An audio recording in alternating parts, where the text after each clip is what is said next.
ஈரோடு மாவட்டம் பவானியில் பாமக நிர்வாகி வீட்டின் மீது மர்ம நபர்கள் கல்வீசி தாக்குதல் நடத்தி காரை சேதப்படுத்தியதால் அப்பகுதியில் பரபரப்பு ஏற்பட்டுள்ளது.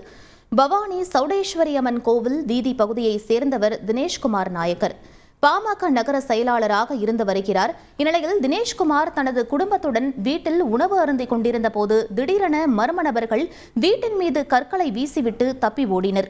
தினேஷ்குமார் வெளியே வந்து பார்த்தபோது அவரது காரின் கண்ணாடிகள் உடைக்கப்பட்டு காரில் இருந்த பாமக மற்றும் வன்னியர் சங்க கொடிகள் கிழித்து சேதப்படுத்தப்பட்டு இருந்தது தெரியவந்தது. தகவல் அறிந்து சென்ற போலீசார் தடயங்களை சேகரித்து விசாரணை மேற்கொண்டு வருகின்றனர். முதற்கட்ட விசாரணையில் 5 பேர் கொண்ட கும்பல் தாக்குதல் நடத்தியிருப்பது தெரியவந்துள்ளதாக போலீசார் தரப்பில் தெரிவிக்கப்பட்டுள்ளது. அந்த பகுதியில் உள்ள சிசிடிவி காட்சிகளை ஆய்வு செய்து விசாரணை மேற்கொண்டு வருகின்றனர். அதே நேரத்தில் ஏராளமான பாமகவினர் அந்த பகுதியில் குவிந்ததால் பரபரப்பான சூழல் காணப்பட்டது. செய்திகளை உடனுக்குடன் தெரிந்து கொள்ள உடனே சப்ஸ்கிரைப் பண்ணுங்க.